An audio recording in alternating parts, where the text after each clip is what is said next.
Good morning. Welcome to Cummins 2026 Analyst Day. I'm Nick Ahrens, Executive Director of Investor Relations. We have an exciting event planned for you today, and we're glad you're with us. We'll begin today with a presentation from our Chair and Chief Executive Officer, Jennifer Rumsey, followed thereafter with presentations from Brett Merritt, who leads our engine business, and Jenny Bush, who leads our power systems business.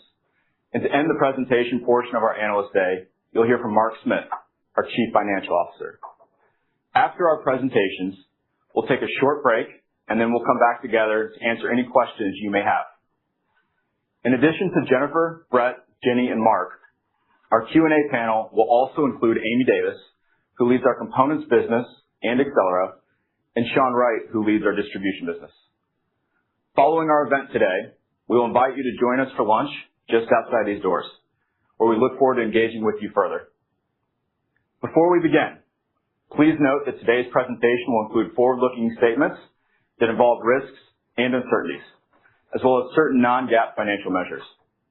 Reconciliations of non-GAAP measures to GAAP, along with additional information regarding risks and uncertainties, are included in the appendix of this presentation and in our SEC filings available in the Investor Relations section of Cummins.com. A replay of today's webcast and the presentation slides will also be available on our Investor Relations website shortly after the event. Again, thank you for joining us. We look forward to a great day with you. With that, I'm pleased to turn over to our Chair and Chief Executive Officer, Jennifer Rumsey, to walk us through how Cummins is building on its strengths and raising the bar once again.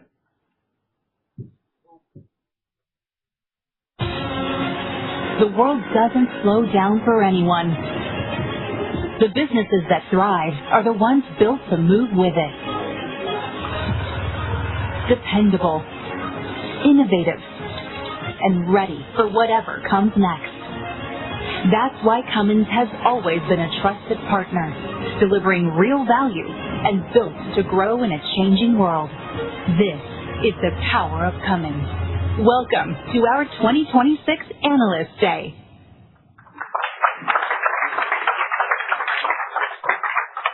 Good morning, everyone, and as Nick said, welcome to Cummins Analyst Day 2026. Whether you're joining us here in person or online, we're really glad you're with us. This is my 4th year as CEO and my 27th year with Cummins. During that time, I've seen the company navigate multiple cycles, changing regulation, new technologies, and real complexity. And what has stood out for me is not just what we do, it's how we do things at Cummins. Cummins has endured over time because of our global footprint, the breadth and strength of our portfolio, and the deep partnerships with our customers that we've built over many decades. We bring application expertise and experienced leaders that know how to navigate with discipline and ensure that we're delivering to the needs of our customers and all of our stakeholders every day. That is the power of Cummins. These past 2 years have tested that discipline. Supply chain disruptions, policy changes, uneven technology adoption. They've created pressure across industries. We did not step back from that complexity. We worked through it, leaning into the strength of our people, teams, and partnerships. And as a result, Cummins is in a stronger position today. We have a more diverse portfolio, sharper focus on our execution, and are better positioned for the future. This morning, I look forward to showing you why we have confidence in where Cummins is today and why we believe we're well positioned going forward. There'll be 3 clear takeaways for you from our presentations today. First, our global presence, broad portfolio, trusted partnerships, and experienced people position Cummins to win. We operate across applications and regions in ways our customers rely on, and it allows us to perform through a variety of market conditions. Second, we are investing and executing with discipline. We're strengthening the parts of our portfolio that are working, expanding where demand is real, and being deliberate on decisions we're making where markets are still developing. This shows up in how we allocate capital and also how we execute day to day. And third, we're delivering record performance and raising our 2030 targets. What we see today gives us confidence in setting even higher expectations for the future. Everything you'll hear today from me, Brett, Jenny, and Mark will tie back to these 3 points and show how we are increasing value over time. Since 2024, we've strengthened our position despite market shifts that have occurred. In 2025, we delivered $33.7 billion in revenue and a record 17.4% EBITDA. Importantly, we achieved our prior 2030 margin target early, even in the midst of a North America truck down cycle, a time that would historically have tested our margins. Ours held. That was driven by performance across our diversified portfolio, including strength in power systems and distribution business and consistent execution across the company. 2 years ago, we talked to you about the growing role and long-term growth we expected in power generation, driven by growth in data centers. That demand, since that time, has continued to strengthen and grow, and we are investing to meet it. We've doubled the capacity of our large gensets and delivered that early. We continue to see strong demand in order intake, and we're investing responsibly to meet that. At the same time, we've seen slower adoption of zero emissions technologies, and we're responding with discipline and Accelera, focusing where adoptions and economics are clear, in particular e-mobility, where we are deployed today with most major OEMs and have logged more than 1.5 million miles on our components globally. As a result, Cummins is better positioned today. We have stronger earnings and greater confidence in our ability to execute through the cycles. Building on that progress, we're pleased to share that we are raising our 2030 targets. We now expect revenue to be in the range of $45 to $50 billion and EBITDA to exceed 20%. Just to remind you, this is an increase from our previous targets of $43 to $48 billion in revenue and 17 to 18% margin. In 2025, we delivered improved operational execution across every segment of Cummins.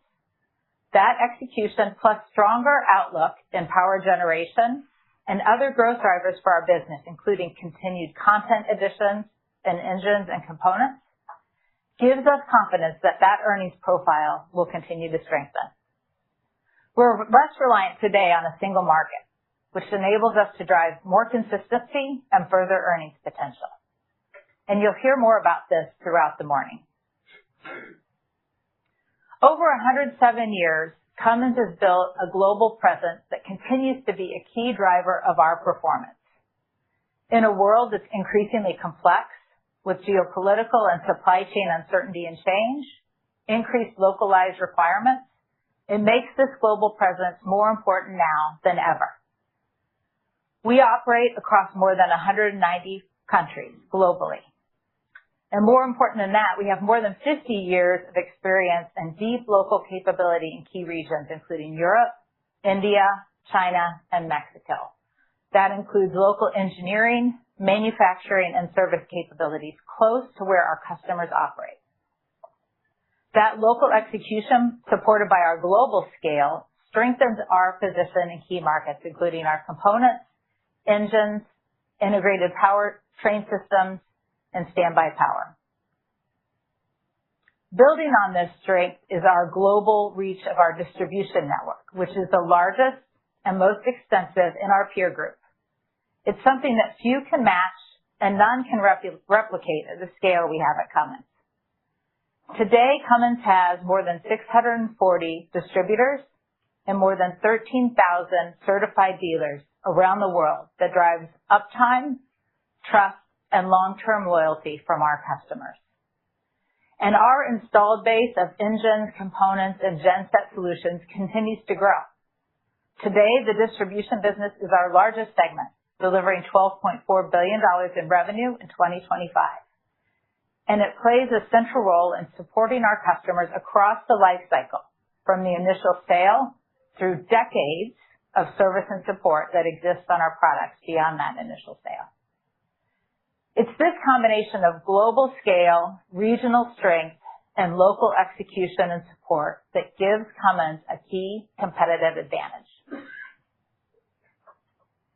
At the core of our strategy is our diverse portfolio, and this is designed to meet our customers' needs today while driving long-term growth for Cummins. What distinguishes Cummins is the breadth of our portfolio and how we invest to strengthen it both today and creating customer value and positioning Cummins for the future. One clear example of that is with our Helm platforms. And Brett, of course, will talk a lot more about those platforms, but we've continued to invest in diesel solutions. Our platforms, including the B, X10, and X15, that will be ready to meet future regulatory requirements, but also bring the most efficient, flexible engine platforms in the industry, enabling our customers to transition to alternate fuels when they're ready, and preserving the performance and durability expectations that our customers count on Cummins for.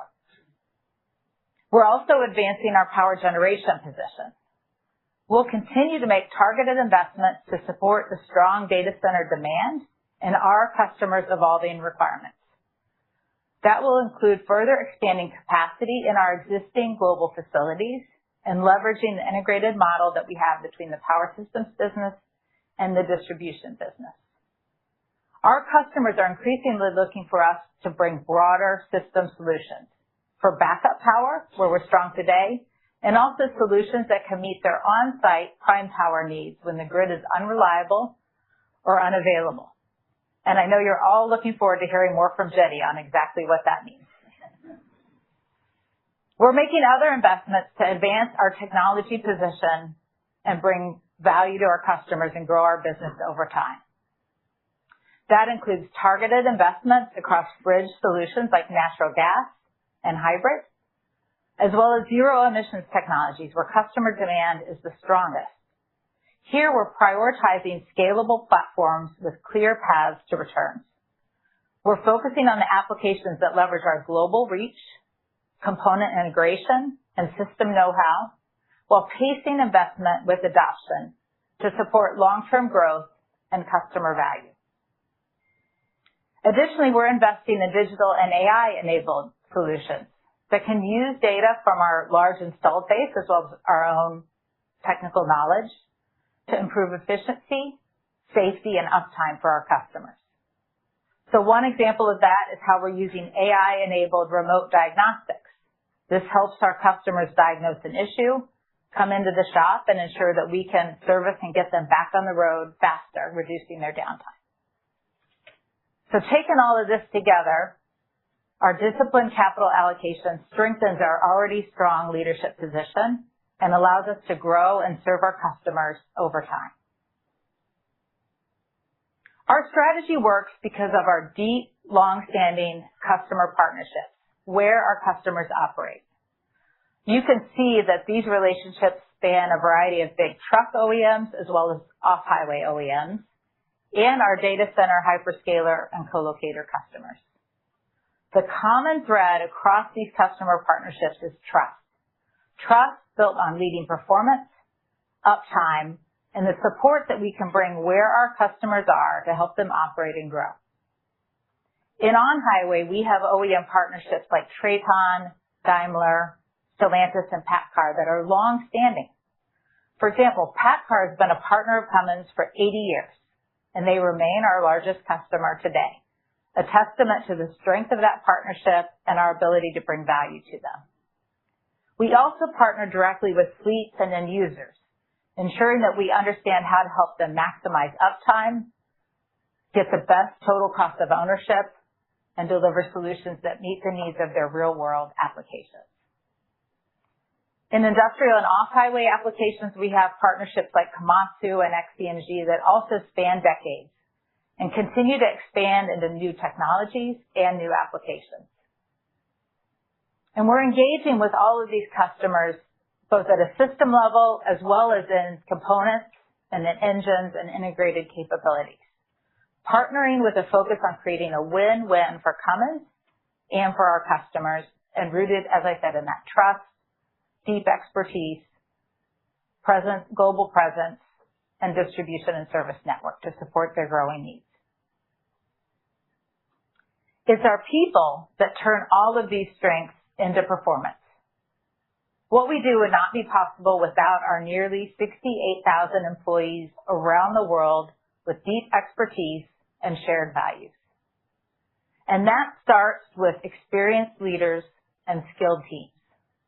Cummins makes focused investments to grow leaders that are strong individually and in how they lead and work with teams. And this has been a differentiator for us, as these leaders have guided the company and our customers through complexity and change, driving strategic direction and disciplined execution over time. Our teams bring deep application expertise. They work closely with customers to deliver innovation and dependability. And we continue to invest in our employees broadly, equipping them with skills that will be important for today and for tomorrow. That includes AI and other tools that can improve effectiveness and decision-making across our employees. So I want to give you one example of how this has come together. Last year, we had more than 70 tariff policies that impacted our business. We used AI-enabled models to track and understand the impact of all of these changes. We then brought our teams together to evaluate scenarios and align on actions that we would take with our suppliers and our customers. And it really helped us deliver through that change. Together, all of these capabilities reflect our values in action and enable consistent execution and growth in a complex environment. So now let me turn to how all of this translates into growth and margin expansion through 2030. First is our home platform launch, tied to the EPA 27 North America regulations. And with this launch, we'll have increased content on both the engine offering as well as the components offerings to our customers. In addition, we'll have market-leading performance and durability from these platforms. This will also move us past the peak investment period for the engine business. Second, power generation remains a significant contributor to growth and margin expansion, driven by strong data center demand. We're continuing to make disciplined investment, expanding capacity, and looking at ways that we support our customers' mission-critical applications at scale. Third is our strength in aftermarket. We continue to have a growing installed base of engine components and gensets, and higher content as emission cycles continue. And over the life, that will continue to allow Cummins to grow revenue and expand margins through the cycles. Fourth is a disciplined focus on Accelera investments, focusing on areas where adoptions and returns are developing and reducing our losses, leaning into e-mobility where our pull is strongest. And that position in e-mobility, combined with the actions that we've taken in recent quarters in electrolyzers and fuel cells, will allow us to reduce losses in the near term and improve the trajectory of this segment. And finally, it's a continued focus on operational excellence that will enable us to continue to improve delivery to our customers and margin expansion in our business. And here, AI is one enabler for faster decisions, higher productivity, and better execution. Combined, all of these drivers support continued growth and sustained margin expansion through 2030, supported by the execution of the Cummins team. So in summary, Cummins has strengthened its position. We're investing with discipline, and we have a stronger outlook today than when we were here 2 years ago. Our global footprint, broad portfolio, trusted partnerships, and experienced people position us to win. We are investing and executing with discipline and delivering at record levels, raising our 2030 targets. Together, this is how the strength we've built enhances our position today, reduces risk, and enables sustained growth for the future. So I'll now transition to Brett. I think you're all aware that Brett is the leader of our engine business. What you may not be aware of is that Brett and I are both Columbus natives, born and raised in the Cummins headquarters community. Now, he made a different choice when he left Cummins and went to my alma mater, Purdue's arch rival, IU. for college, but despite that poor decision, he's been an excellent add to the Cummins leadership team over the last 2.5 years, and I look forward to him sharing more about how the engine business has strengthened the foundation to create long-term value for our customers. Thank you. When there is no room for error, you need more than equipment. You need a partner built for the long haul, built for every job that moves the world. Cummins, dependability delivered.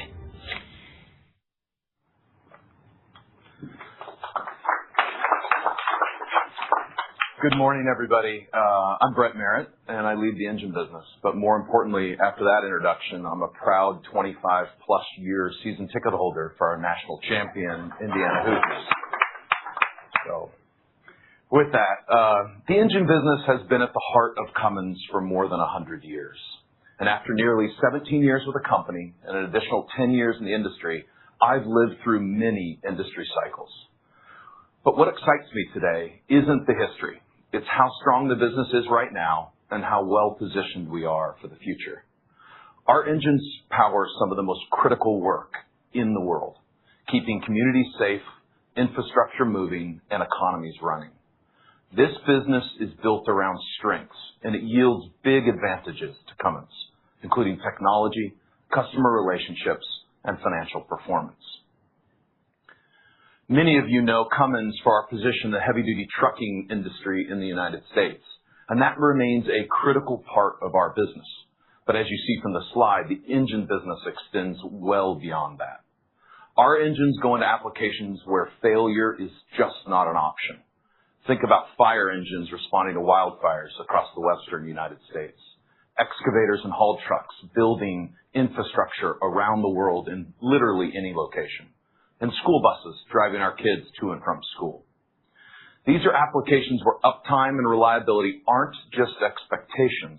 They're what drives our customers' economics and ultimately what drives their demand for Cummins products. Across all these applications, we leverage a common set of global engine platforms, which allows us to move technology and capability across regions rather than reinventing solutions market by market. That platform approach creates global scale. And when you combine that with our presence in regions where markets and our customers operate, it becomes a real differentiator for Cummins. That's a scale that's reinforced by deep, long-standing OEM partnerships. These are not transactional relationships. They're built upon trust and technology leadership. We've been partnering with PACCAR since the 30s. We've been partnering with Komatsu since the early 60s, Tata since the early 80s, and Dongfeng since the mid-1980s, just to name a few. From humble beginnings to billions of dollar relationships. And an important extension of that model is our joint ventures, particularly in India and China. On an unconsolidated basis, these JVs generated approximately $4.6 billion of additional revenue in 2025 for the engine business alone. They allow us to compete at scale locally while still leveraging global platforms and technology, strengthening our market position and enhancing returns without over-concentrating capital in those markets. Our revenue is pretty balanced across on-highway, off-highway, and a growing aftermarket. That balance enables both growth and performance through cycles. This combination, global scale, strong partnerships, mission-critical applications, and a global aftermarket is the foundation for continued growth in the engine business. Even in a down North America market last year, we produced roughly 1.3 million engines globally, well over double our nearest competitor. That's the kind of scale that gives us purchasing leverage, manufacturing efficiency, and the ability to weather specific market downturns. What makes the scale so powerful is how we execute it regionally. We design and source globally, but we manufacture locally for the regions we serve. That local for local model is intentional, and it's a huge advantage for Cummins. The U.S. is a great example. We build engines and aftertreatments and our components in the United States for the United States, with the strong domestic manufacturing supporting our North American customers. In an increasingly complex geopolitical environment, That gives customers confidence that supply is secure, that we're responsive, and that we're aligned with all the local requirements. We've also been investing with a clear objective: to have the most technologically advanced, customer-focused engines in the market. That investment shows up in how our engines perform, and it's a key reason we've been gaining customers over time. This is an operational model that strengthens our OEM partnerships. Our partners leverage the global platforms and technology and combine that with regional content and manufacturing. They get the scale, consistency, and engineering expertise of Cummins and the local supply. The result of all this is #1 global positions in medium-duty truck, heavy-duty truck, bus, and off-highway. This combination, long-term regional investment, technology leadership, and strong partnerships, is what underpins our customer relationships and generates cash. The engine business is built to perform through cycles, and the strength you see today has been building over time. Engines remain critical to our core applications and are staying in service longer, extending the period over which they generate value both for the customers and for Cummins. Additionally, we're adding content and winning new business across many markets. While we do expect North American truck markets to normalize, that's not really the story here. The headline is the additional content and why customers continue to choose Cummins and how long that value will persist. The aftermarket's the other critical piece, and it's an earnings growth story. Because we've been winning across multiple emission cycles, we now have a larger and growing population of engines in the field. That growing population is going to yield meaningful higher aftermarket revenue over time. It's also a stable revenue source, so when OEM markets start to soften, aftermarket demand continues to build. That's the power of having more engines in the field, higher content, and running longer. And our peak investment period is largely behind us. Over the past several years, we've made deliberate investments in new platforms and manufacturing capabilities. Those investments are largely complete, and they're now translating into launches, capability, and growth. Taken together, this is what drives engine performance for the long term. Revenue driven by content and customer pull, a growing aftermarket that keeps building, and the investment to support all this already in place. Over the past 2 decades, Cummins has built a track record that few can match, consistently reducing emissions while improving fuel economy at the same time. That's not easy to do. It requires deep engineering expertise, sustained investment, and the ability to execute across multiple technology cycles. You can see that pattern on the chart. As emission standards have stepped down, we've continued to drive improvements in fuel economy, which is ultimately what matters to a lot of our customers.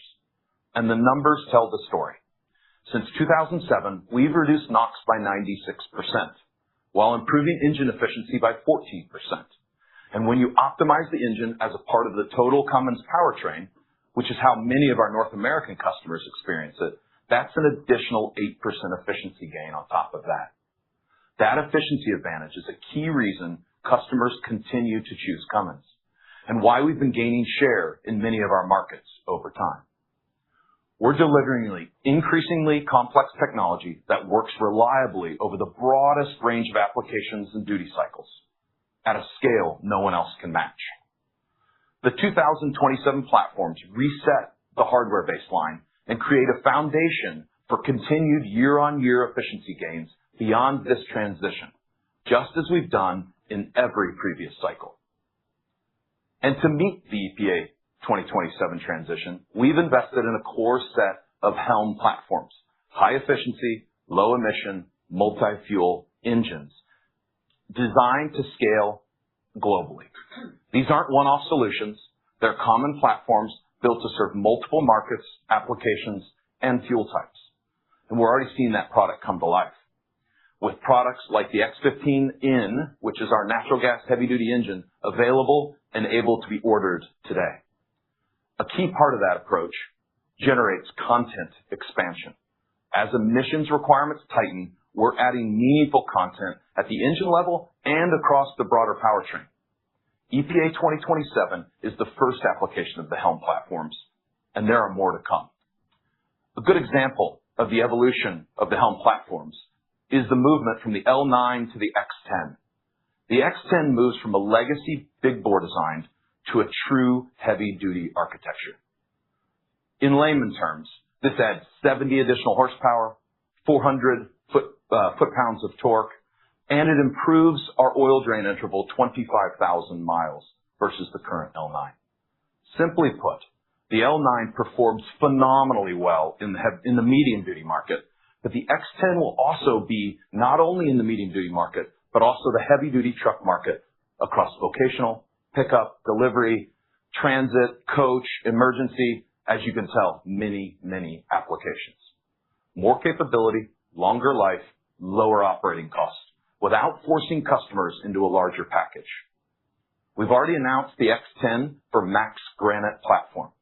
That's the first heavy-duty application, as Granite is the heavy-duty application for Mac. In fact, though, it will be available in nearly every OEM platform in North America. These platforms were engineered alongside new after-treatment systems from the start, fully integrated solutions, not add-ons.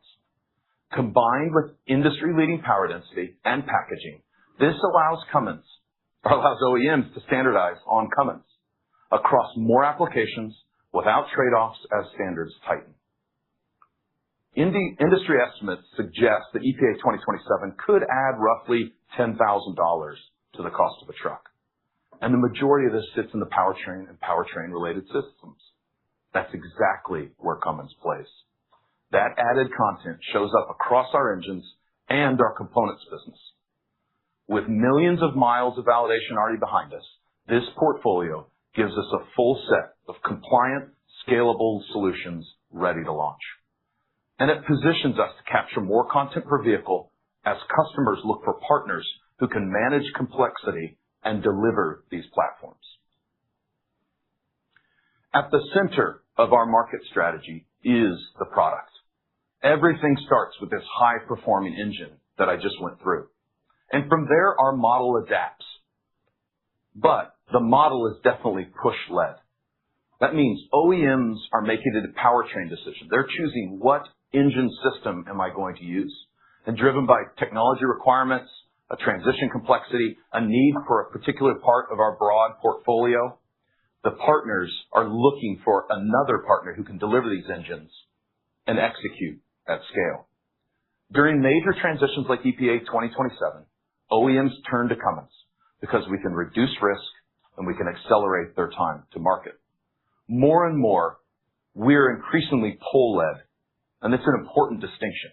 Here it's the end users, the fleets, the operators, those who are running trucks who are choosing Cummins. They choose Cummins because of what they experience.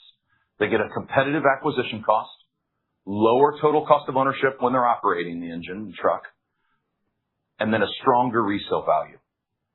That rare combination drives a clear preference, and that preference flows back to the OEMs, pulling our product into more platforms, more applications, and more OEMs. You can see the power of pull in areas like our medium-duty North American share, or in engine offerings at our partners Kenworth and Peterbilt. That reflects end-user confidence in Cummins' performance and long-term partnerships, translating into major OEM decisions. Uptime is really the third leg of this model. Our global distributors support customers and thousands of dealers globally, and they must do so for the life of the product. That uptime commitment reinforces both the push and the pull. OEMs trust our support infrastructure, and the end users experience the support every single day. These three elements continue to reinforce each other and create momentum. Push, pull, and uptime together drive repeat business, platform wins, and lifecycle growth, extending the value well beyond the initial sale of the engine. Our market strategy has yielded a growing presence for Cummins. Take the North American market, where we've been introducing 200,000 plus engines per year into the market, driven by high share for many, many years. This increased OEM share drives a higher population of engines rolling in the field.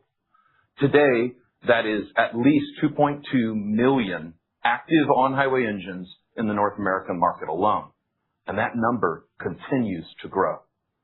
Aftermarket demand increases as the engines mature, and it comes to a peak somewhere between 7 and 11 years when engines reach major maintenance or rebuild cycles. As the engines move from early service into that peak window, parts intensity builds meaningfully, meaning more revenue and more parts sales. A growing population of engines with higher content per engine running for longer, that means aftermarket revenue doesn't just hold through cycles, it keeps building. And the value doesn't stop at 11 years or 15 years on the slide. Last year alone, we sold $250 million in engine and components parts built before the year 2000. These engines are still running, still being serviced, and still generating revenue both for Cummins and our customers, well more than 2 decades later. Our distribution and service network supports this across the full life of the engine, keeping customers running and lowering the total cost of ownership. That network is a critical enabler of the aftermarket growth story. Looking ahead, EPA 2027 engines and components entering service will extend this dynamic well into the next decade. More content, longer service life, and a growing base of engines continue to generate value year after year. Stepping back, this is how the strategy comes together. Revenue growth is driven by things we control, we have visibility to. This is new content. These are big new customer wins. And eventually market normalization as North American truck cycles recover. Emission cycles are a major contributor. The content required for these transitions add meaningful value both across engine and components, creating growth opportunities well beyond my business alone. At the same time, the aftermarket continues to build. And again, a growing population of engines in the field with higher content and longer service life supports increasing parts and service demand over a long period of time. And that strengthens not only engines and components, but also our distribution business. And the investment to support this is already in place. We're ready to build more engines later this year. We're confident that the engine business will continue to grow revenue and improve returns over time. The foundation is strong. We have leading products. We have global scale, deep customer relationships, a growing aftermarket, and a distribution network no one else can match. This is a business built to perform through cycles, and we're just getting started with the next one. With that, I'm going to turn it over to Jenny Bush, who will take you into the power systems business, where you'll see many of these same strengths in a market that's definitely accelerating. And I have to admit, every now and then I'm pretty jealous of her very large engines. So. Our innovation is relentless because our industry demands it. Where reliability matters most, when uptime is non-negotiable, count on Cummins. Power that kicks in, service that shows up, and decisions that pay off, minute after minute, year after year.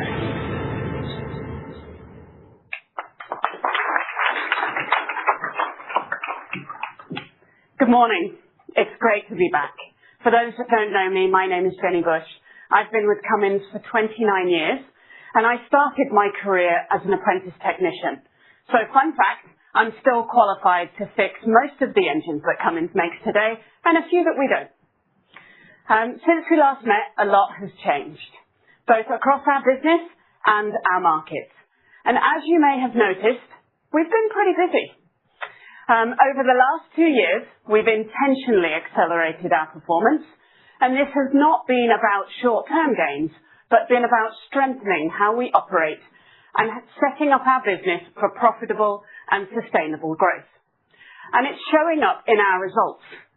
Simpler operations, stronger execution, and increased rigor across quality, delivery, and cost. And meanwhile, the markets we serve are accelerating. demand is shifting, and we've positioned ourselves to lead. Today, we'll share how the last 2 years we built a stronger foundation for our future and what's next as we build on that momentum. I first, though, want to step back and look at what we've been doing over the past few years. And as you will recall, this business serves many markets, just like Brett's, and customers. But at its core, it's really about mining and power generation. We've focused on what matters most in these markets, sharpening our performance and exceeding prior targets. We've made clear choices on where we play, simplifying our product portfolio and strengthening our foundation. We've improved our performance across operations, cost and execution, driving over 1,000 basis points improvement in margin. We've expanded our capacity, reshaping our manufacturing footprint, improving our utilization and investing with discipline. Since 2022, we've added 9 gigawatts of high horsepower engine and genset capacity, reaching 35 gigawatts by the end of last year. In simple terms, that's roughly doubling our 60-litre, our 78-litre, and our 95-litre engine capacity all at the same time. We've also advanced our technology leadership, investing $575 million across our product portfolio over the past 3 years. We've launched the Centum range of gensets, introducing 4 new platforms for key power generation applications, delivering higher power density, purpose-built for data centers. Today, we're announcing that we're launching a new mining engine, delivering advanced power for the 100-ton truck market, giving OEMs a market-leading option in more regions worldwide, and that will be available at the beginning of next year. We've also expanded our capabilities through the acquisition of First Mode, the world's first hybrid solution for ultra-class mining haulage, and Engendron, now called IEA, a large cooling technology provider, delivering even greater value through vertical integration for our power generation business. Bottom line, we're a stronger, more focused organization built to scale profitably as demand continues to grow. Vertical integration is a clear value driver for our business. It captures more system margin, improves cost and quality, and supports more resilient earnings. But the capacity and technology investments I just covered only matter if they show up as customer value. And that's where vertical integration differentiates Cummins. What you see here is a Cummins genset. We design, engineer, and build every component. And owning the prime mover, and in this case the engine, it's a distinct advantage in meeting demand at scale. From the engine, to the alternator, to the radiator, to the controls, and the enclosures. We own the full system. This matters because it allows us to optimize the whole genset and not just the individual parts, driving higher reliability, faster integration, and lower total cost of ownership for our customers. We also own our distribution network globally, which allows us to deliver seamless installation, startup, and service at scale, and capture value in the balance of plant solutions. If I leave you with one thing today, remember this: Cummins is the only integrated offering in the market. So when we put all of that together, operational transformation, disciplined investment, and vertical integration, the natural question is, what does that mean financially? As you can see in this slide, it shows the answer. Strong top-line growth alongside expanding margins. Power generation is our largest and fastest accelerating market, and it's the primary source of that scale and earnings growth. Within power generation, data centers in particular are adding meaningful volume, improving utilization and amplifying our operating leverage. Alongside that, the mining of critical minerals, particularly gold and copper, are benefiting from the same global power build-out. And although they're growing at a slower rate than data centers, that growth is still meaningfully above GDP. These drivers power our growth.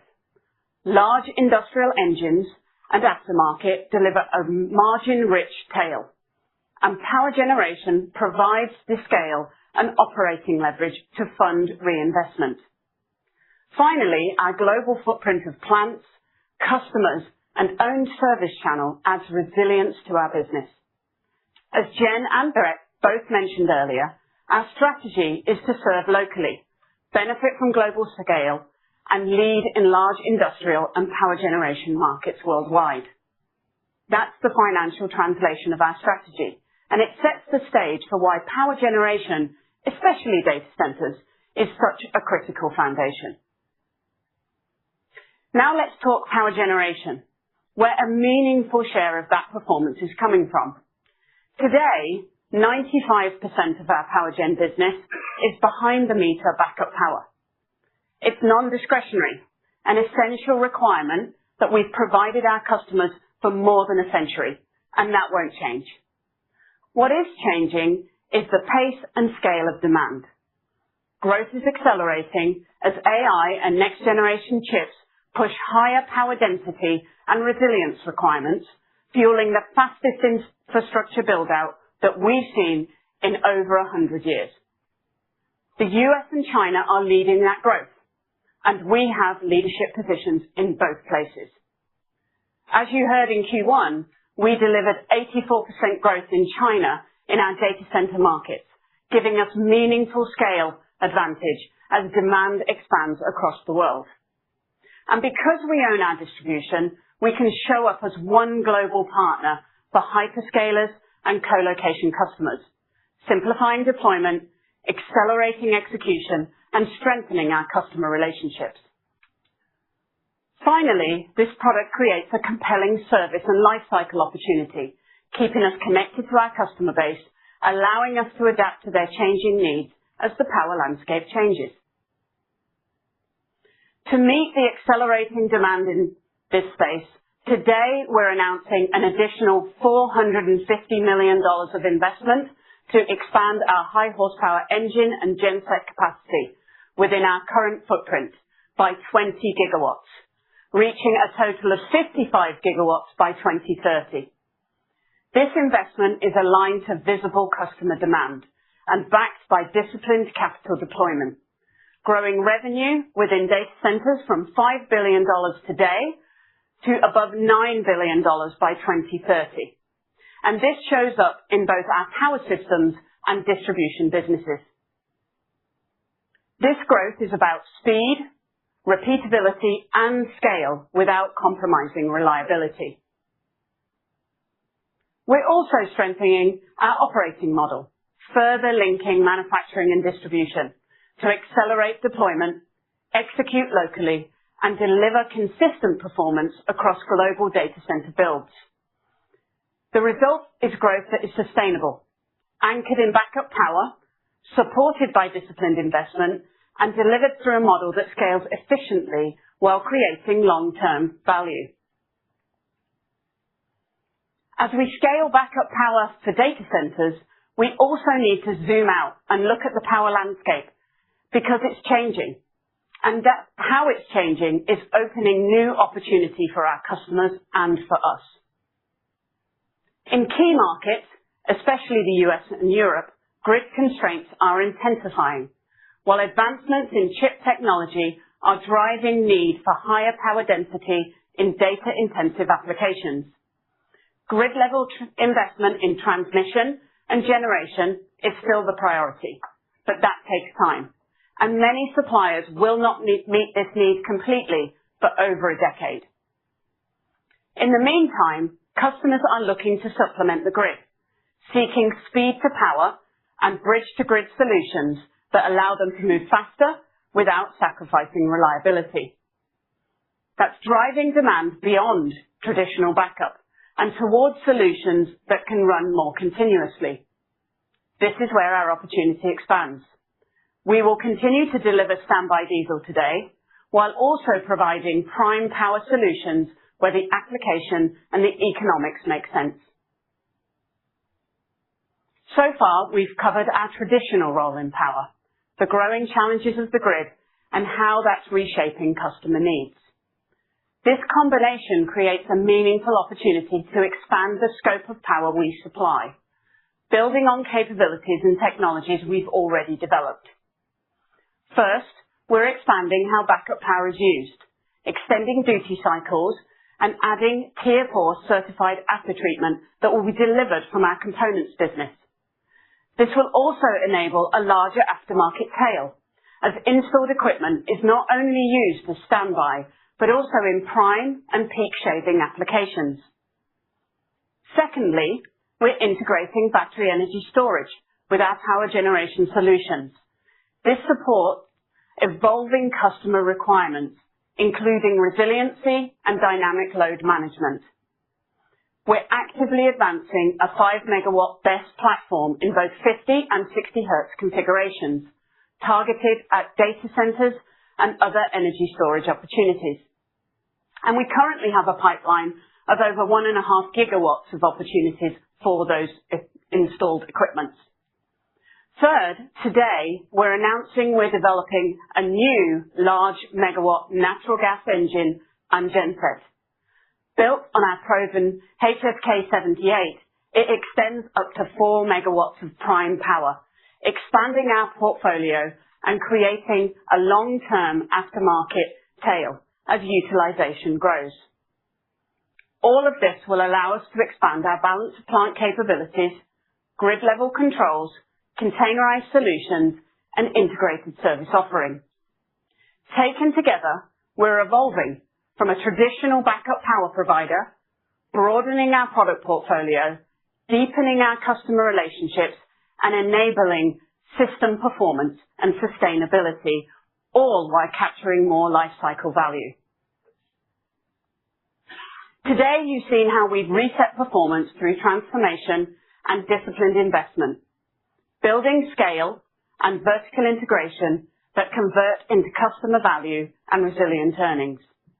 That is showing up in our numbers through stronger growth and margins, driven by a scale advantage in power generation and global data centers, reinforced by a margin-rich large industrial aftermarket tail, and supported by our global footprint that we own around the world. As a reminder, we've covered 3 critical announcements today. A new engine developed for the 100-ton mining truck market, investing an additional $450 million of capacity to expand our high horsepower engines and gensets by 20 gigawatts within our current footprint, and expanding into prime power, broadening our Tier 4 solutions, integrating battery energy storage with our gensets, and launching a new natural gas engine platform. We are winning with one of the fastest growing markets in the world, and we have an exciting future ahead of us in power systems. Now I'll hand it over to Mark. Fair warning, he has been smiling a lot lately, slightly worrying.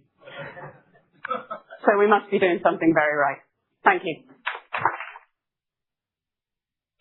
Built on expertise, framed around customer success, designed to deliver through cycles, proven performance, poised to redefine the market, power for what comes next.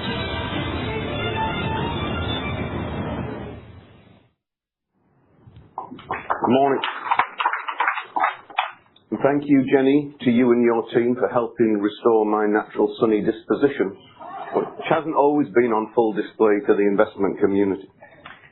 We all know walking in here today that we've delivered strong returns to shareholders, and I hope you leave here sensing our confidence about the prospects for much stronger financial performance and market leadership going forwards. The foundation, of course, of our strong financial performance has been this ability to improve cycle over cycle. A chart many of you will be familiar with that shows our earnings per share over successive cycles and shows our impressive track record of improvement over a long period of time. On the left, you see our earnings per share in successive North American heavy-duty truck downturns, and on the right, you see our earnings per share in heavy-duty truck peaks. And I've been here through all of those cycles, and I can honestly say I think the scars have finally healed from some of those earlier years. And whilst our on-highway business, as you heard from Brett, remains a critical part of our business, we've also seen dramatically improved performance in other parts of our business. So let's take a look at that. If we look over the last two downturns from 2016 to 2025, you can see on the left, we delivered $2.4 billion in EBITDA, 38% of those profits coming from power systems and distribution. And whilst the profits of most of our segments have increased significantly over those two downturns, you will see that power systems and distribution total over exactly 60% of the total in 2025. And the great news is there's a lot more to come from engines and components as we go through these next round of emissions changes, and even more to come from power systems as well. So that's really been a big driver of this overall improvement. And this earnings growth and disciplined capital investment has led us to deliver top quartile return on invested capital versus our peers. Whether you look at the 1, the 3, or the 5-year period, you see a 400 to 500 basis point improvement relative to our peer group average. And if you cast your minds back to this similar chart from 2 years ago on this very spot, you will notice that that performance advantage versus the peer group average has expanded. And of course, all that's translated into strong returns for shareholders. Over the 1, 3, and 5-year period, total shareholder returns for Cummins and those invested in us have comfortably outpaced our peer group average and broader equity markets. And the great news is, as you've heard, we're in a really strong position going forwards. We've got leading market positions, multiple drivers of growth. We've got this incredible track record of improving performance cycle over cycle, and the financial flexibility to continue to invest in new technology and capabilities throughout economic cycles, driven by our strong balance sheet, credit ratings, and ample liquidity. And if we look forward, those targets that Jen laid out for you translate into 6 to 9% compound annual growth rate, and that's really coming from 3 pillars. You've got the data center growth that Jenny just laid out.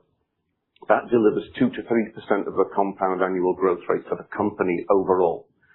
Content growth and some recovery in on-highway markets delivers another 2 to 3%.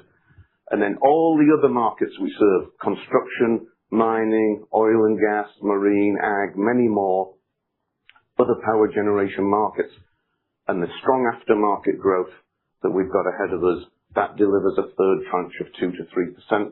I appreciate my business partners keeping the math simple for me. These are numbers that I can remember and relate. We have high confidence in the numbers going forward. So let's just summarize. Since we were here 2 years ago, I think the biggest evidence of the performance improvement in the company has been in our EBITDA margins. You've seen 250 basis points of margin improvement. You saw last quarter that we restarted our share repurchase activity, and we grew the dividend at 8% a year over the last 2 years, and we delivered top quartile return invested in capital. As we look forward now, we're accelerating our performance. 6 to 9% growth in which we've got high confidence, a further at least 250 basis points of margin improvement.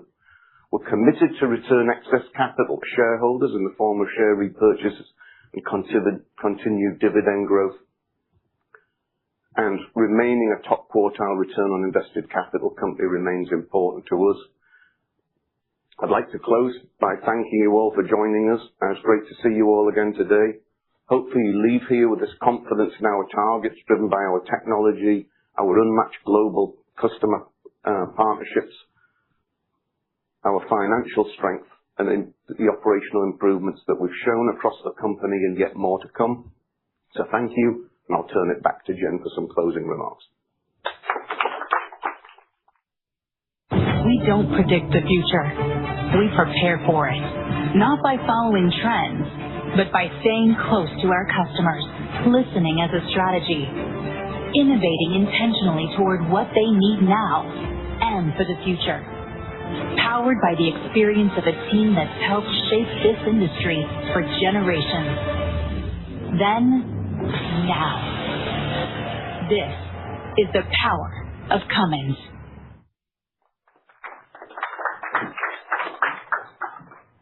Thank you, Mark. Mark and I were reminiscing last night.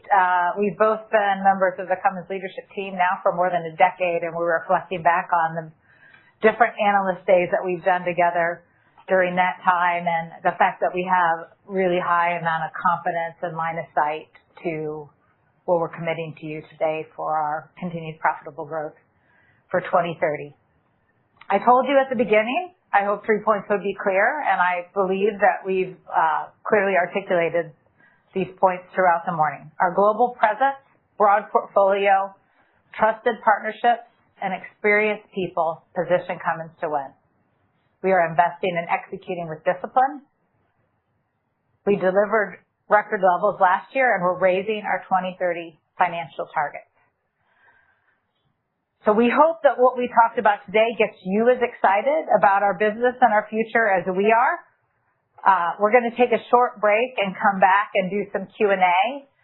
And I really look forward to bringing not just Jenny, Brett, and Mark back to the stage, but some of our other leaders that we have here with us today to answer your questions. For me, I love the products and what Cummins does. But I take a lot of pride in leading this company because of the great team that I get to work with every day. And I'm glad that you get a chance to talk to some of them during Q&A and during our lunch. So with that, we're going to take a break and we'll restart at 11 o'clock. 11 o'clock. Enjoy your break. Okay. We're ready for some questions. Angel. We're going to have lots of time for questions, please. Don't worry. Hi, good afternoon, I guess good morning still. Thank you for taking my question. Angel Castillo with Morgan Stanley. A lot of questions for each of you, but I'll try to start, I guess, with the one that we're getting. Well, let's make sure we do one. Yeah. And we'll rotate. Okay, please. Absolutely.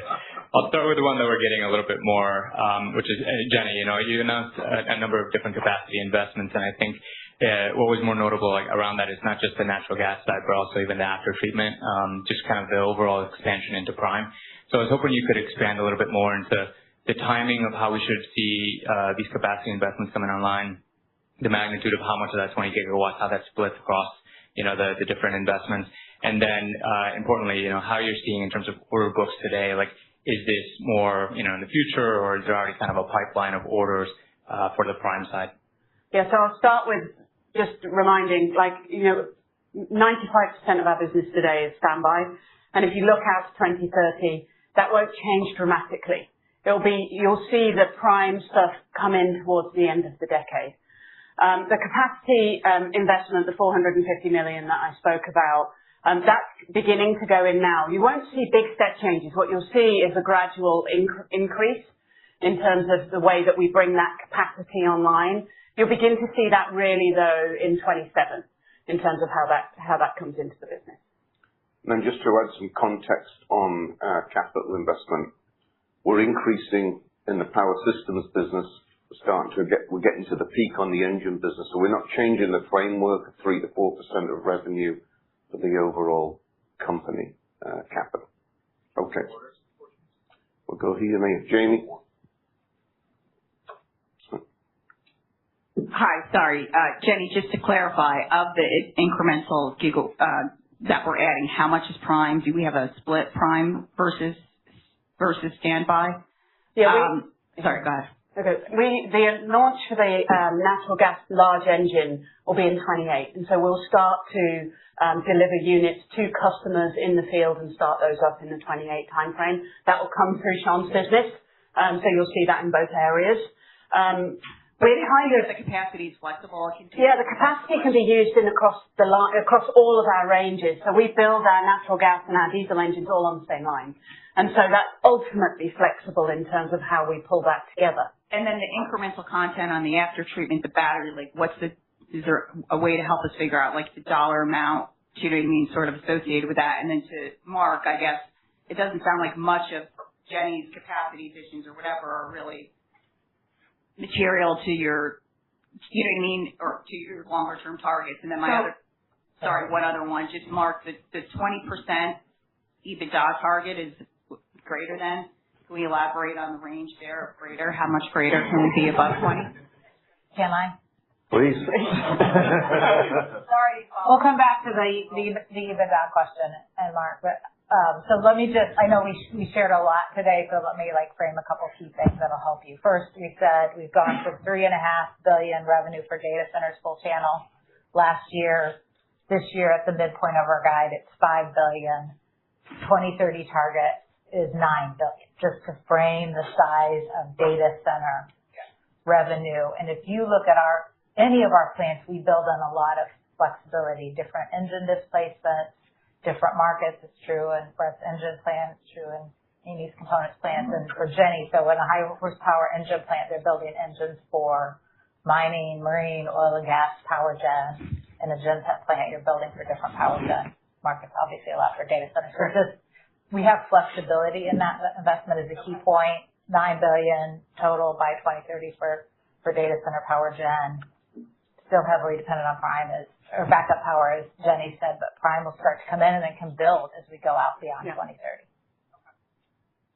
You want to talk about margins? Margins. Framework around how much more can we go around 20 for any way to think about one segment? Well, I think there's a different cadence by segment if we think about it. So if you do the 20% total company EBITDA, that implies 25% plus incremental margins over time. It's not going to be linear by every business. Obviously, for engine components, the next step is we get to more mature volumes with the new products, which are going to evolve through 27, 28. We don't know exactly what demand's going to be. That's always an important factor, certainly in the first half of 27. Power systems and distribution, we should see more continuous improvement in EBITDA % over time. So that's the guidance I'll give you. We didn't give individual segment guidance because it tends to get distracted. We all want to go into the minutiae of the individual numbers. The overarching story is we've done a great job of expanding margins. The businesses all know what excellence looks like. They've got their own benchmarks. And yeah, I think we're going to see that play out over time, but we're confident in that 25% overall. Rob, and then we'll go to David.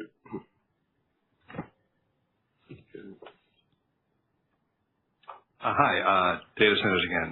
Jenny, so how did you go about analyzing the market for prime power? There's a lot of just uncertainty around it, whether it's transitional, whether it even goes away by the time you get there, whether it lasts 20 years. I mean, how do you analyze that? And then does that fold into, your battery, are you using the battery JV potentially in a couple, 3 years to do some of the buffering on data centers, and then does that fold into prime? Thank you. I'll let Amy take the battery JV. I'll start in terms of the bigger scale market.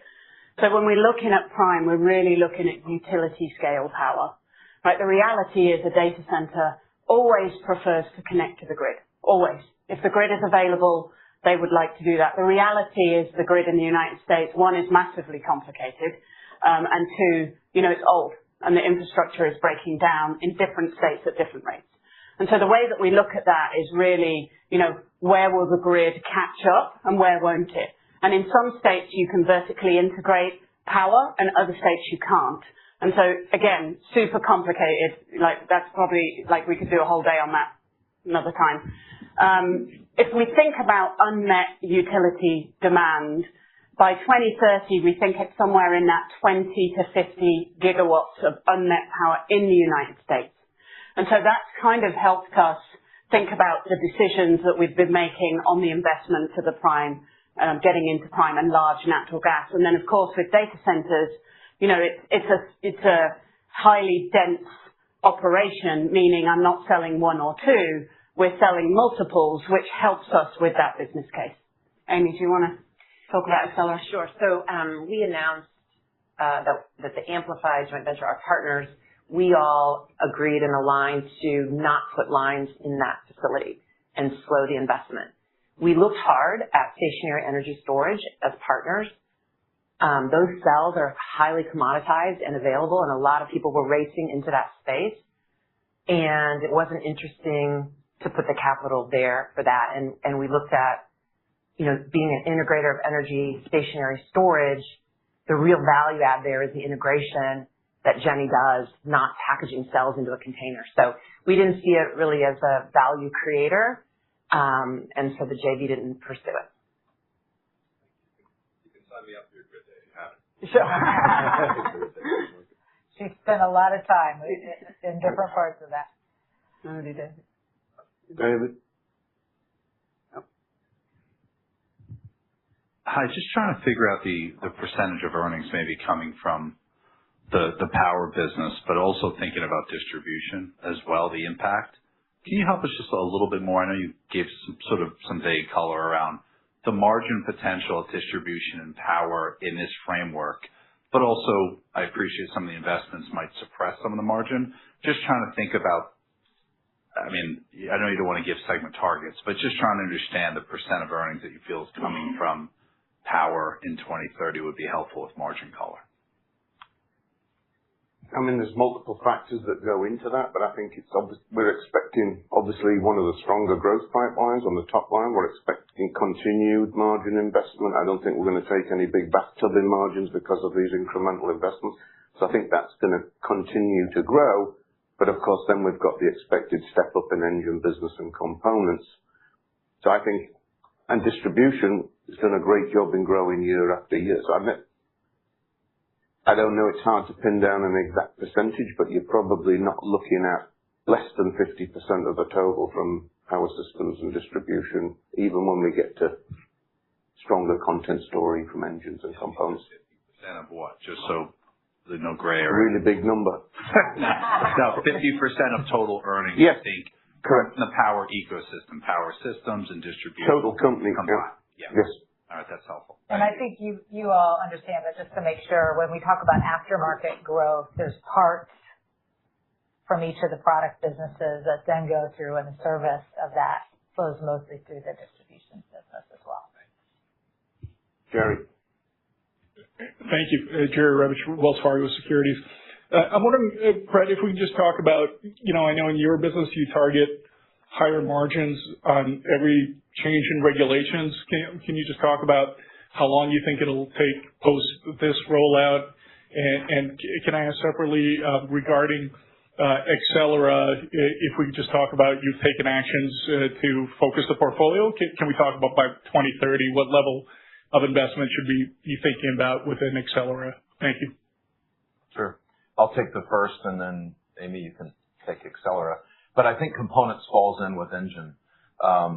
During launch, two things will happen. One, we're uncertain of volume, as you've seen in previous product launches, because of what the market does based on the cost of the overall system or truck, and that there's usually some lag in volume uptake. But the second one is, with launch, we'll have quality accruals, and those will for sure take 18-ish months. So you're not going to see full margin and EBITDA impact in our businesses until 18 months after launch. So for most of our products, you're in the late 28 before we're seeing where they're truly performing from an EBITDA perspective. I don't know if Mark, do you have anything to add there? No, but we are getting to the point of peak investment. So good point. Right, the expenses shouldn't grow at the same rate. The revenue will go up because of the content. There'll be some higher warranty accruals initially. Expenses should be more consistent. And then that's just talking about North America. We'll see what happens. We're having really strong, probably surprising to the upside this year in terms of China earnings performance. We've got to weigh that into the overall guide. But yes, you've accurately covered the profile, second half of 28. Like Accelera. So we aren't giving a segment-specific 2030 target for Accelera. But the way I would think about it is we made some decisions over the past really 18 months. There's a sequence of decisions that we've announced on ways we're focusing the portfolio, namely in hydrogen, where we've stepped away from some investments there and continuing to do commercial activity in the electrolyzer space. Those take some time to pull back. So we're in execution mode of commissioning some of that product, trying to complete our manufacturing. So you'll see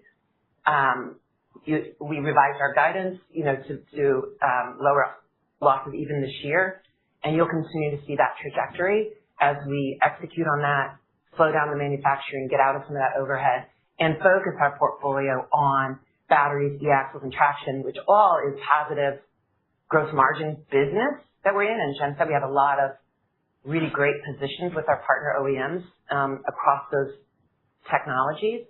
It's just a volume game then. So when does that volume actually materialize and get the scale that we need? And so it's hard to predict exactly what that looks like, but you'll see a nice trajectory as we execute this over this year. Low capital draw, year-on-year loss improvement is the trend that we're aiming for. Okay, Steve. Great, thank you. For Jenny, could you just talk about how you came to the 4 megawatt size of this engine? Is that just sort of the thing you could get to market fast? Is there some technology limitation there or design? And then just in terms of competitive dynamics in the backup power side, can you just talk a little bit about that and how that's flowing through pricing and the 2 to 3% growth assumption in the data center side? Thank you. Yeah, so I'll start with the sizing of the unit up to 4 megawatts. If you look around the portfolio and the footprint, there's a couple of determining factors. One is, there is an element of the product that needs to be designed and developed versus the speed to market. Definitely, that was a piece of the contributing factor on the choices. But also, if you look at the competitive set, that's kind of the sweet spot for the node. And so making sure that, it's in building blocks that make sense for the customers. And, our customers give us a lot of feedback on that. And so, we've consulted with a large group of them in terms of, what makes sense in that area. And that's kind of why we're where we are. In terms of pricing, I'm actually going to hand over to my friend on my right because pricing flows in a couple of places.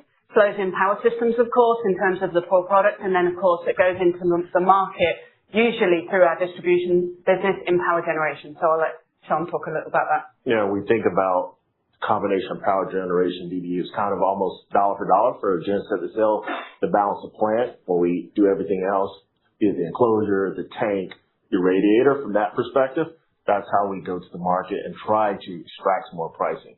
As we think about it kind of near to medium term, there's probably some ability to price more in that space, but the competition is tough in that space. But we are the one person that James talked about earlier. We provide the integrated solution and one point of accountability. So that gives us an advantage in the market, especially against when you think about hyperscalers like Microsoft and others prefer us in those situations. For a chunk of our business, we're dealing with customers on long-term relationships, right? So that doesn't mean you get an extraordinary pricing 1 minute and hugely negative pricing the next moment. So it differs by different segments. But what I would say is, given our capabilities, there are a very limited number of players in large engines. And if adding the service scale outside of any particular region, you're down to a very small number of companies that can really support.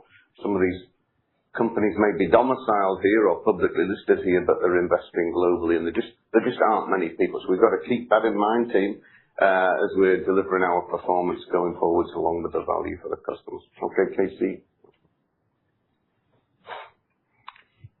Hey, Casey Parker, Utah Goodman. First one was just, I know that customers don't have the primary power product yet, but you must have a sense of the aftermarket opportunity relative to the cost, and maybe you could just help us, think of other products in your portfolio where it would be comparable to that. And please don't say that you don't know yet, because you must have an expectation. Caterpillar's in the market, so you must have some idea. Yeah, so on the current business, standby power gen, like that product is exercised like once a month, so it barely runs. And so, the real value of the aftermarket tail is in service, repair, and rebuild. And so if you thought about like our mining business, for example, we'd rebuild an engine 4 times its life. And that won't be dissimilar for prime applications. So it's all about how much it's used. So if I'm peaking, I'm maybe using it like, 1,000 hours a year. If I'm full on prime and I'm using it all the way through until my utility power, then I could be using it for 10,000 hours a year. So by the time it gets to about 3 years old, 4 years old, I'm rebuilding that particular unit and then putting it back into service. So the tail is quite compelling on prime gensets in terms of where that is. And because we own our aftermarket, because Sean delivers that in the business for us, the reality is we have that pipeline all the way through soup to nuts, which is, different to anybody else in the market today. I had a follow-on, but I don't know if you want me to get back in the queue. Okay. Thank you. Thank you. Kyle Menges from Citigroup. I was hoping if you could expand on the new natural gas product. I understand maybe right now it's really going after this prime power opportunity for data centers, but I'm curious just how much did other potential applications for it factor into the decision? Do you see potential in backup over time or maybe in other end markets such as oil and gas and mining? Yeah, it's a great call out actually because, first of all, as Jen mentioned, our engines go down the same line. So versatility of production, easy. In terms of the product itself, we focused it in on prime, but there is other use cases. It could go to standby, would need battery potentially or fast start capability to do that. That's in the future. We're not going to launch there. We're going to launch in prime in terms of the use case. And then gas compression is another obvious place in terms of at the wellhead pulling gas out of fracking sites, that types of thing. And then, other applications could follow. But those would be the primary, but we really focused in on the power gen side.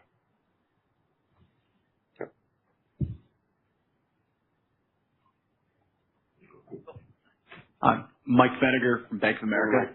Thanks for taking my question. Just on that $9 billion with data center, you guys talked a lot about on the call China, and you talked about the growth there. I'm just kind of curious, we think of that $9 billion and some of this capacity expansion announcements. Is there a sense of how much of that is U.S. versus international, how that mix has kind of changed versus where we are today and where you think that going by 2030? And just if I could squeeze one more in on the engines, just I am kind of curious, obviously this came up on the call as well with the emissions change. When we think about the medium duty side, there's just a lot of scenarios out there. Just how are you guys bracing for that? What should we be thinking on our side about what the scenarios are and what that would mean for you guys on engines, at least in 27, we think about that margin ramp. Thanks, everyone. Do you want to do the medium duty first? Sure, I can do the engine. Give her a break. Yeah, I can do the engine one first. We are bracing. That's exactly it, and we're actively seeking clarity. I think the entire industry is, and we can't get this draft rule fast enough, to be quite honest. So we're in the middle, Amy and I, a huge development for all of these platforms across components and engines. But in general, we've announced that we're launching the 7-liter in Jan 1, 2028, and that will bring out other engines in 2027. We can't really go into any more detail than that scenario. What we will say is we have a huge presence in the North American market. It will be okay. We will serve this market. Our customers will have products. Now we need those draft documents to understand what are the options, how do we work through it, and then we'll come back, I think, with more defined plans. So I've continued to say this, hey, the next time we'll be able to tell you, but for sure, this next time we should be able to tell you because, it's coming up. We have engines being certified now. We have labs testing. We're going through lots of engine, and by the fourth quarter, we'll be making components and engines that will go into the market. And safe to say, all our plans are communicated with customers and regulators, even in the absence of absolute specificity. So we're clear what we're doing. We just need more details to finalize. Yeah, shall I answer the China question? Okay. On the China question, on the data center growth, the data center growth really is dominated by those two locations. The U.S., I would say, is the largest part of the $9 billion. I think that will continue. That's true today. I think that will continue to be true by 2030. And that's really because the U.S. infrastructure that I mentioned before, China will always be a backup market. The grid infrastructure in China is far newer than the U.S. And as a result, it's more robust and more resilient. So it will always be a standby market, I think, in China. And I think you'll see, it's kind of like a 60-40 split. I'd say between, well, maybe 60-40. A little bit of room. A little bit of room. Yeah. But the reality is the customers in those two locations are really driving where those products go. Sometimes they land in Europe, for example. China will land a lot in Southeast Asia. Sean's business there is taking care of that market just like, he's taking care of it in many places around the world. Right. And this is where the 50-year presence in China, the engineering and local manufacturing capability that we have there lets us work closely with the customers there, build a product there for their needs, as we do the same thing here in the U.S. for the U.S. market. Yeah. Yes. Sorry, you were out of line of sight. Sorry for that. All good. Kristen Owen from Oppenheimer. Thank you for the question. I wanted to ask about the new mining engine launch. That's been a market that we've been sort of waiting on the come for some time to recover. So if you could speak to what you're seeing in terms of demand trends there and maybe specifically around the duty cycle, what drove that new introduction. And then just a quick follow-up on the transition from the L9 architecture to the X10, if that's unlocking any new market share opportunities for you. Thank you. Yeah, so the mining engine is a 100-ton truck market, predominantly focused in on coal, for sure. Indonesia is very big in coal, for example. That market has been a little soft, but the smaller minerals also utilize those trucks, those haul trucks. It's predominantly really focused in on haul truck duty cycles versus excavator or other industrial type of applications. Tim? Hang on, do you want? Yeah. For the L9, it definitely opens up another market, which is, today the L9 is very successful in the medium duty market and does an incredibly good job across a variety of applications, but particularly vocational in medium duty. We're now going to be able to address the heavy duty and the low end of those vocationals. So whether it be waste and refuse, a lot of city trucks, a variety of others, and we're pretty happy with the announcement to be included in the Granite platform of Mack. I think it's a great application for us. So you will see market share growth in heavy duty via the X10. Thanks, Tim. Fine. Maybe one for Amy on components. Obviously historically very much a growth engine for Cummins and one where you invested quite a bit of capital between Eaton and Meritor. Can you just maybe update us in terms of where you are on that kind of growth trajectory? Some of the emissions content tailwinds, maybe some of those are fading. Maybe just update us in terms of where, relative to that kind of mid-single digit organic growth target, where components fits within that. Thank you. I'm so happy you asked. Components is a quiet but really positive story for the company. A big thesis when we started it was that content and technology driven by emissions would drive growth. And as I look in this planning period, it's still the case. So a lot of our growth in components is driven by regulatory things that are possibly like they could move out, but they're going to happen. We know Euro 7 will happen. We know NS7 will happen. EPA 27 in some form is going to happen. So that content growth continues, both for our engine business, but also we do sell still and partner with our other OEMs on their engines as well. So, really good underpinning there. And then now, of course, we have the largest, broadest content that we've ever had now, stretching all the way into transmission. Braking systems are advancing as well. So that same kind of technology component is getting some regulatory drive in braking efficiency regulations and some other things that's going to help us advance technology and integrate the powertrain better to give efficiency. I think Brett's number said 8% of the actual fuel efficiency is coming from those other components. So partnering with our OEMs there is also a good. And then I would say that the last thing is integration, and think of it as efficiency of our footprint, of how we operate. We now have integrated our components business much more, combining some plant operations, looking at planning across, integrating our planning. So that drives some margin expansion over that period. At a different pace, perhaps than some of the other businesses, but slow and steady. We're going to get a step up here in the 27, 28. That's important. Because I think if I cast my long memory back, there was a feel like content was fading, right, with the 2010 emissions. But here we are again. There's more content to come, not just in North America. There's still an important theme, and not just for the revenue, but the driver of the integrated product performance, which is served as well. One other point I would add, we haven't focused a lot on high horsepower traditionally because the volumes are niche-y and one-off, but this is something we are looking at.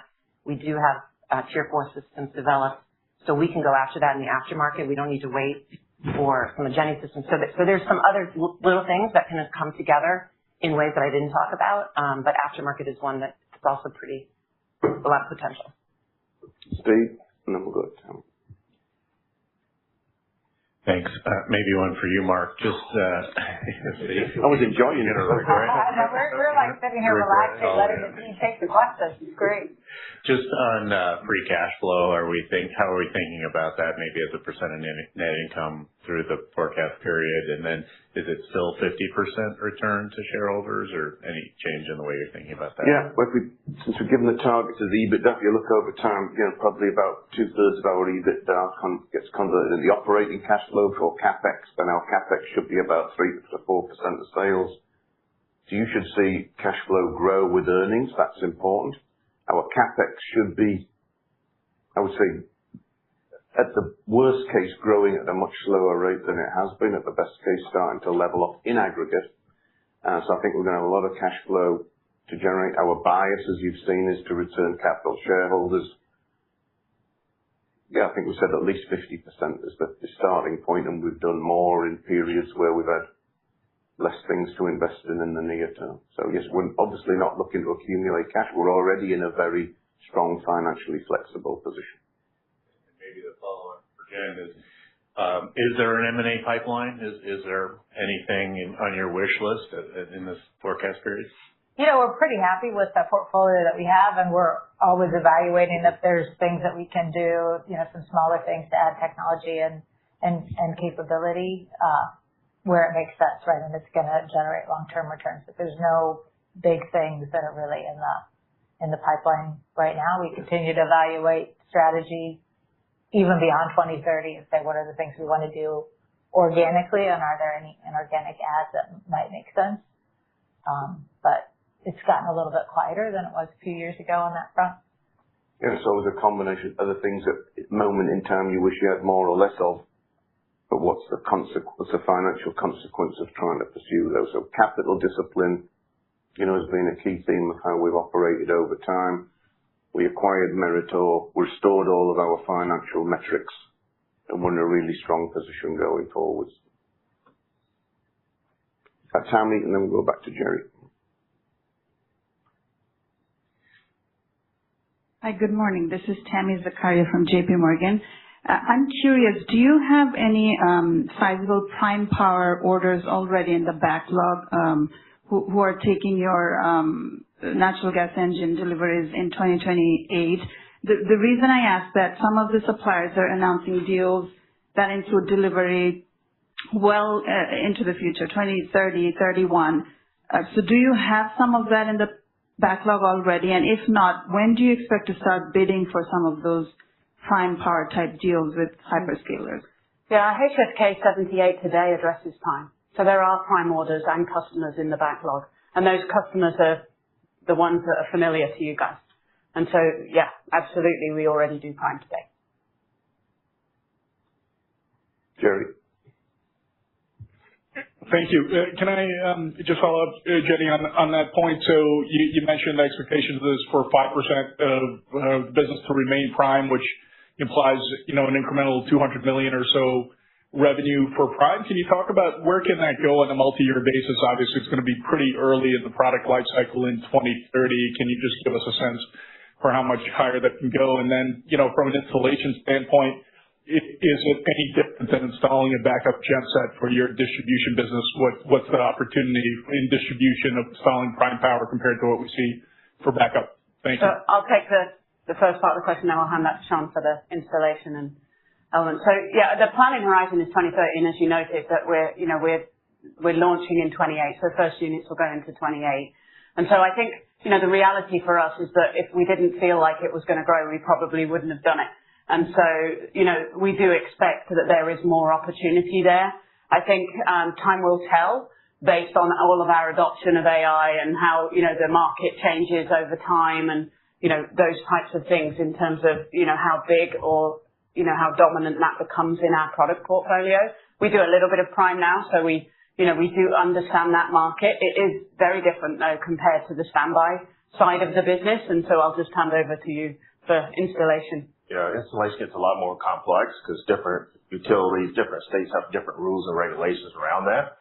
We're well equipped to understand that, and we have, as Jen talked about earlier, we got 640 distributor locations, and we have satellite technicians across the world to actually do that. But the real upside for us will be if they're prime, then we'll go out and service those units on a regular basis, replacing parts along the way. So that will be the shift that we'll see from a potential expansion of growth from a installation perspective and ultimately margin expansion as well as we think about the ability to sell parts and prime versus having a standby unit. But we would expect multiples of $200 million if successful over time. Absolutely. Yeah, absolutely. Back to Angel. Thank you. Just wanted to continue along those lines. I guess as you think about that prime product that's already in your backlog, can you break that down a little bit more into how much of that might be related to the natural gas engine that you're developing versus the diesel engine with after treatment, how you're seeing that mix? And more importantly, as you go to market with these products and talk to customers in the development of this, what makes these more attractive to them? Is it about speed to power? Is it something about the technology? Even how do they think about your own solutions ultimately in choosing? Yeah, so I'll talk a little bit about what attracts the customer in terms of why would they entertain operating their own power. It is all about speed. And so the reality is that the data center market, that's just, really what that is us all adopting technology and utilizing that on our phones and all of those things. So, cloud was like the beginning of that, and then AI and models and all of the stuff that happens around that is attractive, very attractive, and for those hyperscalers and colos that are producing technology. The reality is that the reason I would put, natural gas gensets or, versus something else is about where I'm able to put those data centers. Do I have access to power? Do I have access to cable and, technology to be able to then utilize that equipment? And so the grid, of course, the utilities are deciding always like to balance load and sharing large loads with consumers.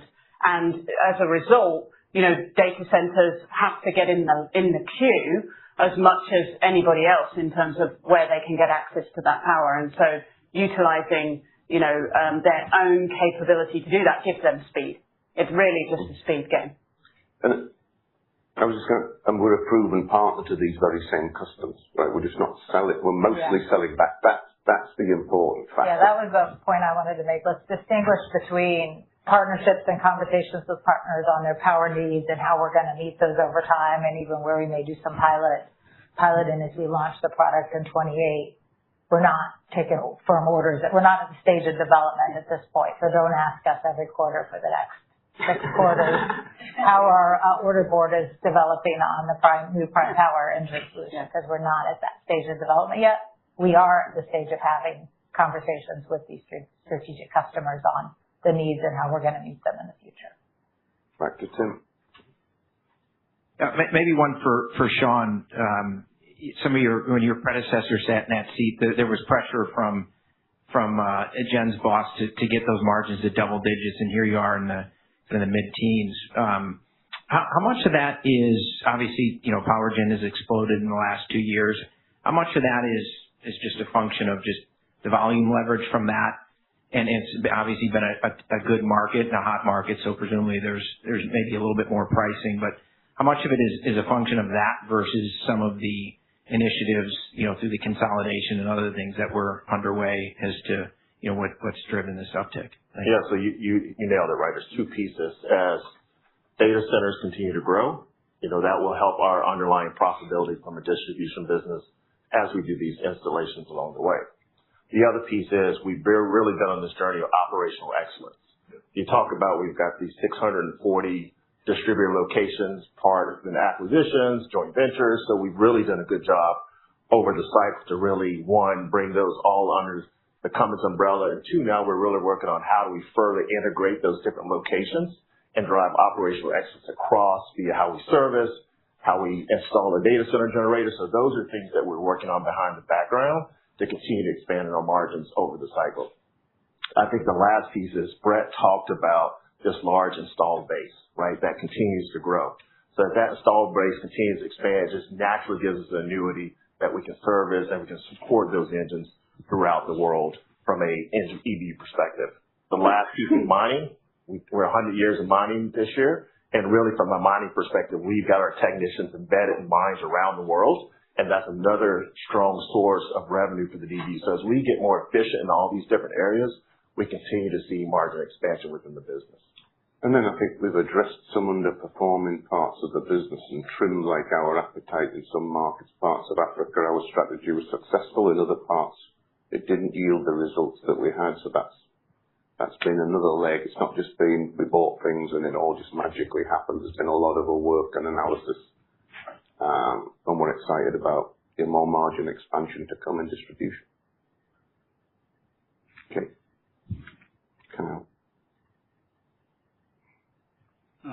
Thanks, Kyle Menges again with Citigroup. I was hoping if you could talk a little bit about R&D spend over the next 5 years or so.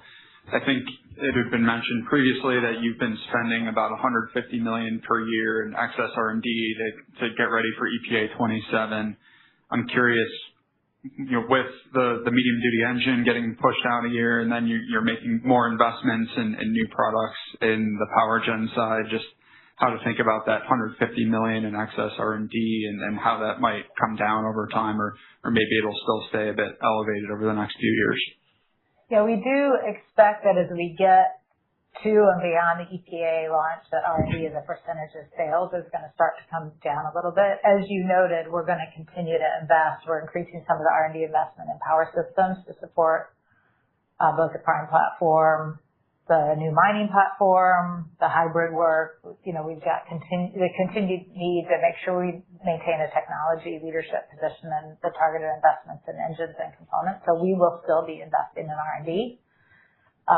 And you can think about that as a percentage, though, that will start to step down as we get through 27.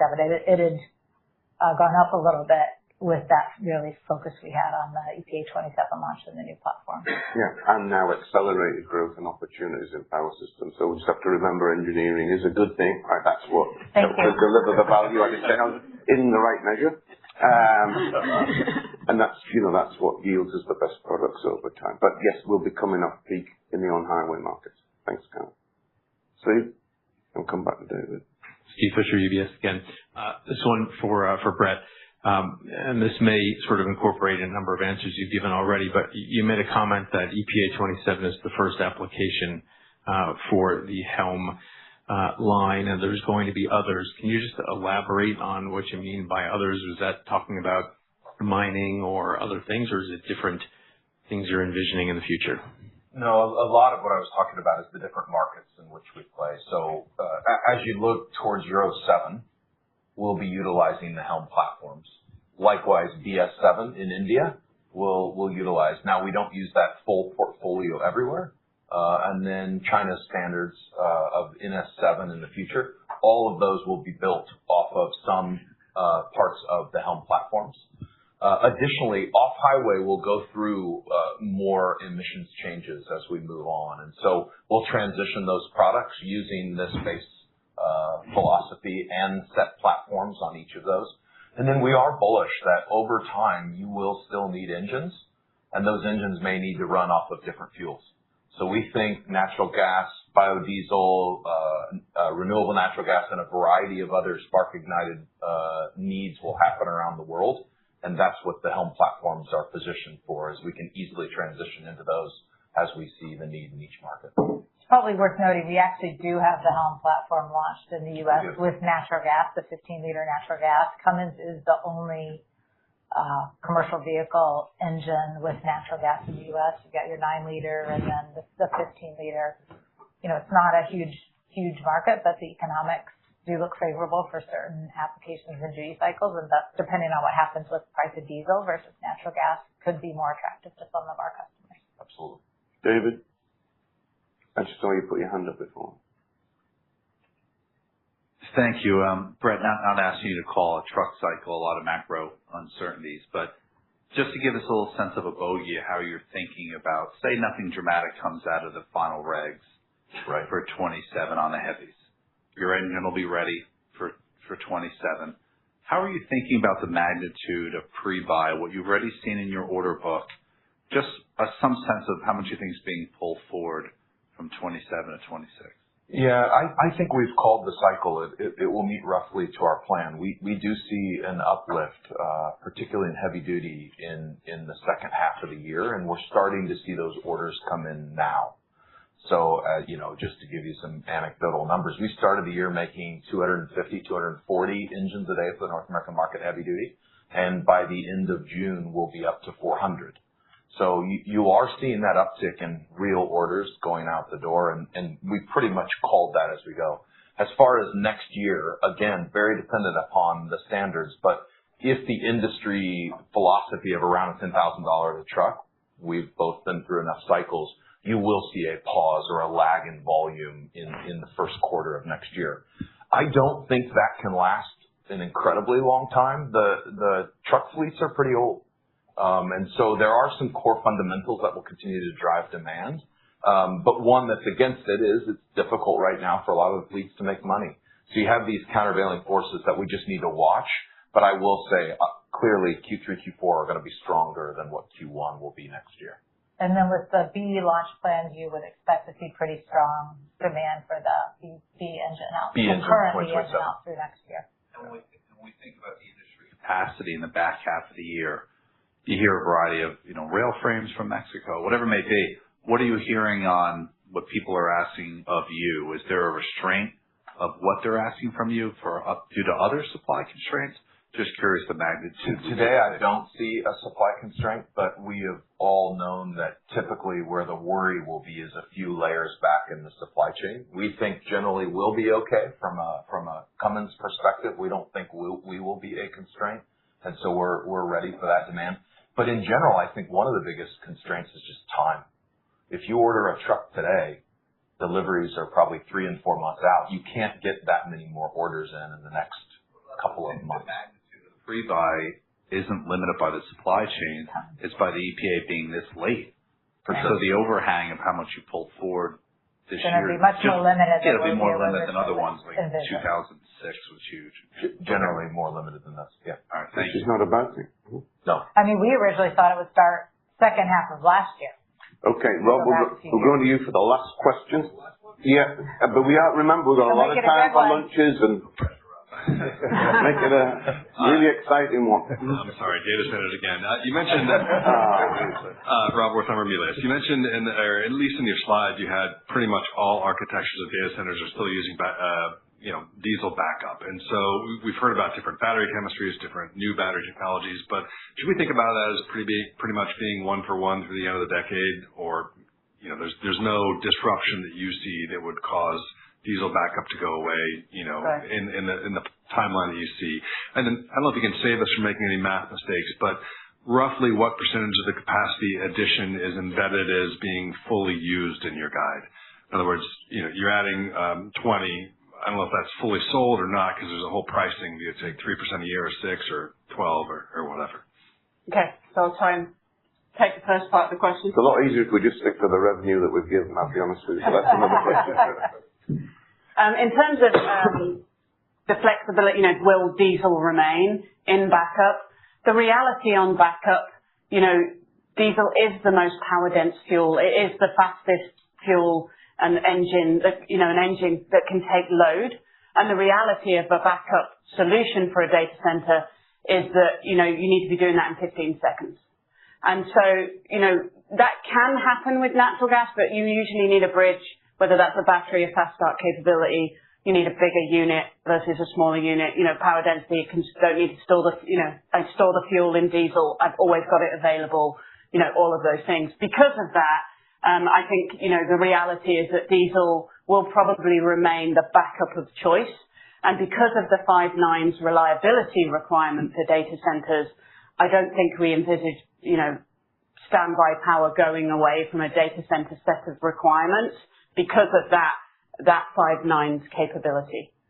In terms of, how much is sold, we're taking orders today, for 28. We're in 28. In some of the much bigger engines, we're in a little bit further out than that. So we still, project to have some capacity, hence why we're adding capacity. That's why we're adding $450 million, because we see a pipeline of orders out, beyond 2030, actually. Okay. Well, that concludes that. All righty. Thanks everybody for the great questions. And if I can, you got a chance to see an amazing team, and there's a lot of people in the room that were a part of really helping to articulate a clear message of where we're at today and where we're going. So I want to just thank all of them for that. And we're going to take another short break as we transition out to lunch, where we will come and rotate around and give you a chance to talk to different members of the Cummins team that are here today. Yeah, so Mark, you want to add anything? Yeah, if you grab your lunch here, we're just going to eat here quickly, and then we'll go to the round table. So you got 15 minutes or a bit less. You eat out there. We'll finish here, and then we'll go to the rooms. But you can dine out on our presentation.